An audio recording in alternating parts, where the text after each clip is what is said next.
नमस्कार। आज के नए वीडियो में आपका स्वागत है। आज मैं जिस टॉपिक पे बात करने वाला हूँ उसमें से आप में से बहुत सारे लोग रिलेट कर पाएंगे, क्योंकि ये जिस समस्या को मैं उठा रहा हूँ ये लगभग पूरे भारत में व्याप्त है और इसके परिणाम इतने ज़्यादा घातक हैं, इतनी ज़्यादा हम लोगों को नुकसान पहुँचा रहे हैं और ये हम समझ भी नहीं पा रहे हैं कि हमको ये नुकसान पहुँच रहा है। इसलिए इस मुद्दे पर बात करना ज़रूरी है, बहुत ज़्यादा ज़रूरी है, ताकि सही समय पर इसका उपचार किया जा सके और हम वो गलतियां ना दोहराएं जो हमारी पिछली पीढ़ी दोहरा चुकी है, और आने वाले भविष्य में हमारे लिए जो संभावनाएं हैं हम उन्हें पूरा करने की पूरी कोशिश करें और ज़रूर आगे बढ़ें। तो आज का टॉपिक है एक्सेप्टेंस ऑफ अथॉरिटी। ये भारत में बहुत एक बड़ी समस्या है। अथॉरिटी मतलब किसी की भी बात जो आपके ऊपर एक तरह का जो आपके लिए डिसीजन ले सके या आपको किसी प्रकार से निर्देशित कर सके कि ये करना है, ये नहीं करना है, वो करना है, वो नहीं करना है।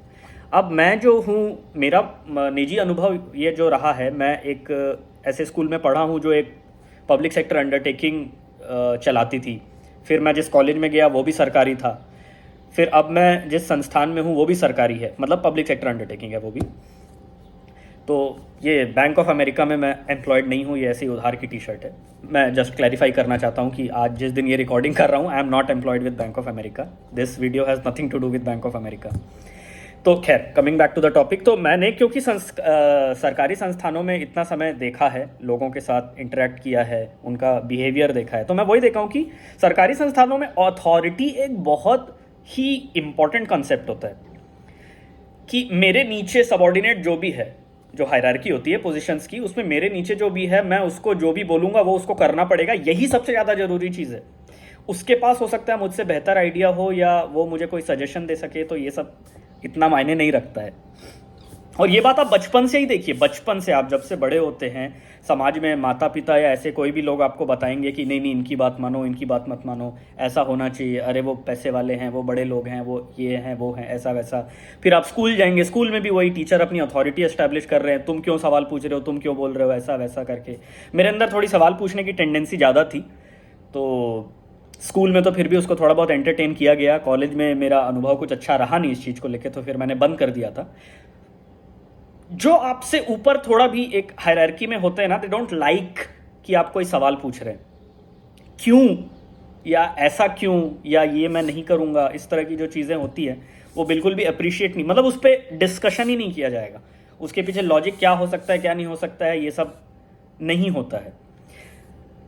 इसको मैं इतना ज़्यादा इसलिए बोल रहा हूँ क्योंकि ये समस्या बहुत बड़ी है, ठीक है। क्योंकि आज की डेट में आप समझिए, आपके कॉलेज में कोई प्रोफेसर है, मान लीजिए, फ़र्ज़ कीजिए आप एक सरकारी संस्थान में, और स्कूल में या कॉलेज में आपके कोई प्रोफेसर हैं, टीचर हैं, और उनके लिए ये सबसे ज़्यादा मायने रखता है कि बंदा मेरे सामने हाथ झुका के, सर झुका के खड़ा है कि नहीं, हूँ यस सर बोल रहा है कि नहीं। अब यही बंदा कल को जाएगा, कहीं जॉब करेगा, किसी बड़ी जिम्मेदारी वाले पद पे जाएगा, तो वो भी वही करेगा ना कि अपने नीचे, अपने से ऊपर वाले को जी हुजूर करेगा और अपने नीचे वाले के प्रति क्रूअल हो जाएगा। इसका एग्जाम्पल आपको बहुत ज़्यादा दिखता होगा। मतलब ये कोई मैं ऐसी बात नहीं बता रहा हूँ कि कोई बहुत सारे केसेस के बीच में एक एक्सेप्शन आ गया है। आप देखेंगे कि जो गरीब आदमी होता है, संसाधन नहीं होता है, जिसके कॉन्टैक्ट्स नहीं होते हैं, वो उसको ट्रीटमेंट अलग मिलता है, और जिसके कॉन्टैक्ट्स अच्छे होते हैं, नेटवर्किंग अच्छा होता है, पद प्रतिष्ठा में ऊंचा होता है, उसको ट्रीटमेंट बहुत अलग मिलता है, बहुत ही अलग, मतलब जस्टिफाइड नहीं है उतना अलग मिल जाता है। तो ये सब आ कहाँ से रहा है? ये सब यहीं से आ रहा है कि बचपन से हमको जो अथॉरिटी एक्सेप्ट कर लेने की शिक्षा दी जा रही है बिना सवाल जवाब किए, कि भाई वो बोल रहा है तो तुमको करना पड़ेगा, नहीं तुम सवाल नहीं पूछ सकते, नहीं तुम कुछ नहीं कर सकते। वरुण ग्रोवर का एक वीडियो भी था इसी पे कि मैं मॉल जाता हूँ तो चेकिंग हो रही है, उसमें मैं पूछूं कि क्यों चेकिंग कर रहे हो, क्या कर लोगे अगर बॉम्ब मिल गया तो। अच्छा फ़नी वीडियो है वो, आप देख सकते हैं। वो भी इसी बात को हाईलाइट कर रहा था, और ये बहुत बड़ी समस्या है क्योंकि इस समस्या से न सिर्फ हमारी अपनी पर्सनैलिटी दबती है, पर कलेक्टिवली हम सबकी पर्सनैलिटी इतनी दब जाती है कि आगे हम कुछ भी बड़ा या स्वच्छंद काम नहीं कर सकते, क्योंकि इसी से डर आता है, इसी से असुरक्षा का भाव आता है। हम वही फिर गारंटी वाली चीज़ में ज़्यादा घुसते चले जाते हैं, कुछ भी हम नया नहीं कर पाते हैं।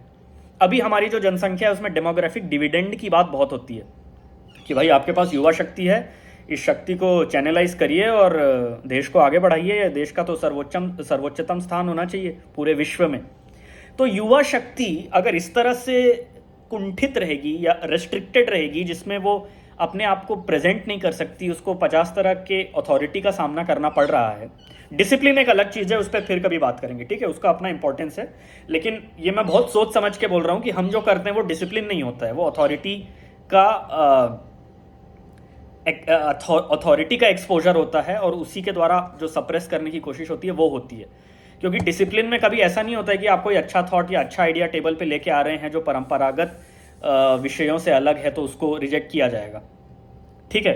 तो मैं बहुत सोच समझ के बोल रहा हूँ कि मैं सिर्फ अथॉरिटी की बात कर रहा हूँ, मैं डिसिप्लिन की बात नहीं कर रहा हूँ। हमारी समस्या जिस व्यवस्था की वजह से है वहाँ पे अथॉरिटी काम करती है, डिसिप्लिन काम नहीं करता है। क्योंकि आपके टीचर सबसे पहले यही बोलना चाहेंगे कि हम ये नहीं करेंगे तो डिसिप्लिन का क्या होगा। पर ऐसे कोई बहुत डिसिप्लिन करके आप जिनको लेके आ रहे हैं व्यवस्था में, उनकी क्या वृत्तियां रहती हैं और उनकी हरकतें क्या रहती हैं, ये आप देखते ही हैं। भ्रष्टाचार पे कभी हमारी चर्चा खत्म नहीं होती है। तो बहुत सारे नुकसान हैं, हमारा इनोवेशन रुकता है, हमारे जो एथिकल और मोरल वैल्यूज़ हैं वो दब जाते हैं, बहुत सारी चीज़ें, बहुत ज़्यादा नुकसान होता है। और ये आज की समस्या नहीं है, मतलब ये काफ़ी समय से चले आ रही है। कॉलोनियलिज्म का इफेक्ट तो इसमें था ही। मैं एक किताब पढ़ रहा हूँ आजकल, ओशो द्वारा लिखी हुई है, संभोग से समाधि की ओर। इसमें चैप्टर नंबर 11 है, युवक कौन। उसके पेज नंबर 284 का एक छोटा सा अंश मैं आपको पढ़ के सुनाता हूँ ताकि मेरी बात आपको समझ में आए। आई कोट, लेकिन युवक मुल्क में नहीं है, इसलिए किसी भी तरह की मूढ़ता चलती है, इसलिए मुल्क में किसी भी तरह का अंधकार चलता है। युवकों के होने का सबूत नहीं मिलता देश को देखकर। क्या चल रहा है देश में? युवक किसी भी चीज पर राजी हो जाते मालूम पड़ते हैं। वह युवक कैसा जिसके भीतर विद्रोह ना हो, रिबेलियन ना हो। युवक होने का मतलब क्या हुआ उसके भीतर? जो गलत के सामने झुक जाता हो उसको युवक कैसे कहें? जो टूट जाता हो लेकिन झुकता ना हो, जो मिट जाता हो लेकिन गलत को बर्दाश्त ना करता हो, वैसी स्पिरिट, वैसी चेतना का नाम ही युवक होना है। टू बी यंग, युवा होने का एक ही मतलब है। वैसी आत्मा विद्रोही की जो झुकना नहीं जानती, टूटना जानती है, जो बदलना चाहती है, जो जिंदगी को नई दिशाओं में, नए आयामों में ले जाना चाहती है, जो जिंदगी को परिवर्तन करना चाहती है। क्रांति की यह उद्यम आकांक्षा ही युवा होने का लक्षण है। कहाँ है क्रांति की उद्यम आकांक्षा? अब ये जो किताब है ये पहली बार 79 या 80 में छपी थी, मतलब 40-45 साल पहले छपी थी। तब भी ये समस्या थी। दुख की बात है कि आज भी ये समस्या है। हालांकि अब थोड़ा बहुत ये कम होने लग गया है, लेकिन फिर भी अभी मतलब बहुत दूर है हम कि हम जिस लेवल पे कंफर्टेबल हो जाएं कि ठीक है इतना तो चल सकता है, धीरे धीरे खत्म हो जाएगा। अभी बहुत ये समस्या अभी भी बहुत बड़ी है हमारे यहाँ। तो इसलिए ये जरूरी है कि कोई भी अथॉरिटी हमारे ऊपर आए, कोई नया रेस्ट्रिक्शन आए तो सवाल जवाब हो। वो जो रिबेलियन की बात कर रहा है वो ये नहीं है, एक रिबेल विदाउट अ कॉज। हमने देखा है ना कि वो ए बोल रहे हैं तो मैं बी करूंगा, वो तो मूर्खता है। मतलब वो आपका कोई अपना विचार नहीं है, आप सिर्फ बनी बनाई व्यवस्था के सिर्फ उल्टा जाना चाहते हैं। तो आप भी एक व्यवस्था ही हैं उल्टी दिशा में। उनकी बात नहीं कर रहा हूं। ये डिस्क्लेमर दे देने के बाद मैं आपको जो बता रहा हूं वो सुनिए कि जो रिबेलियन की बात इसमें ओशो ने की है, वो रिबेलियन यही है कि आप एक मुक्त प्राणी हैं, तो आपके ऊपर किसी भी प्रकार का नियम, कानून, रेस्ट्रिक्शन ये सब आता है, किसी प्रकार की अथॉरिटी आती है जो आपके जीवन को लिमिट करने की कोशिश करे, तो उस पर सवाल उठाना ज़रूरी है। अपने से ही उठाइए पहले, ज़रूरी नहीं है कि बाहर जाके चिल्लाओ। पहले शुरू में खुद से ही सवाल करिए कि ये जो रेस्ट्रिक्शन या अथॉरिटी मेरे ऊपर लग रही है, क्या ये अथॉरिटी वाकई लगनी चाहिए? क्या ये जस्टिफाइड है? अगर ये अथॉरिटी नहीं होगी या ये जो अथॉरिटी बोल रही है ये मैं नहीं मानूंगा तो इससे क्या नुकसान होगा मेरे इंडिविजुअल लेवल पे और सोशल लेवल पे? क्या नुकसान होगा? इस तरह के सवाल जब हम पूछेंगे तो हम हाईएस्ट अथॉरिटी तक भी सवाल उठाने में सक्षम हो पाएंगे। कि अगर मान लीजिए कहीं की विधानसभा, विधान परिषद, इवन संसद ने कोई नियम पारित कर दिया है, कोई लॉ पारित कर दिया है, लेकिन अगर हम उससे संतुष्ट नहीं है या हमको लगता है ये जस्टिफाइड नहीं है, तो हम उस लेवल पे भी जाके चैलेंज कर सकते हैं कि भाई आपने ठीक है सारी प्रक्रिया फॉलो करते हुए की है, लेकिन ये कारण है जिसकी वजह से हम इससे सही नहीं मानते हैं और हम अपना विरोध इसके प्रति दर्ज करते हैं। इतना बड़ा एग्जाम्पल मैंने इसलिए नहीं दिया है कि सरकार के विरोध में मैं बोलना चाह रहा हूँ या किसी के पक्ष में बोलना चाह रहा हूँ। मेरा कहने का मतलब यह है कि जब आप अपने आप को एक स्वतंत्र व्यक्ति के रूप में देखेंगे और अथॉरिटी को क्वेश्चन करना शुरू करेंगे तो उसकी कोई सीमा नहीं होती है कि मैं घर में सिर्फ पिताजी की अथॉरिटी क्वेश्चन करूं या स्कूल में कॉलेज में मास्टर जी की अथॉरिटी क्वेश्चन करूं। क्वेश्चन करने का अधिकार आपको फिर सीधा संसद तक भी मिल जाता है, एग्जीक्यूटिव में प्रधानमंत्री राष्ट्रपति तक भी मिल जाता है। लेकिन वही वो युवा शक्ति जिसकी बात कर रहे हैं ओशो, इसको हमको लाना जरूरी है, क्योंकि हमको बचपन से इतना अथॉरिटी एक्सेप्ट करना सिखाया गया है कि ये इतना आसान नहीं है। हम वो सवाल पूछते नहीं, हम थोड़े से शोशा चमक धमक में बह जाते हैं और एक्सेप्ट कर लेते हैं कि हाँ हाँ ये अथॉरिटी तो है, ये तो एक्सेप्ट करना चाहिए।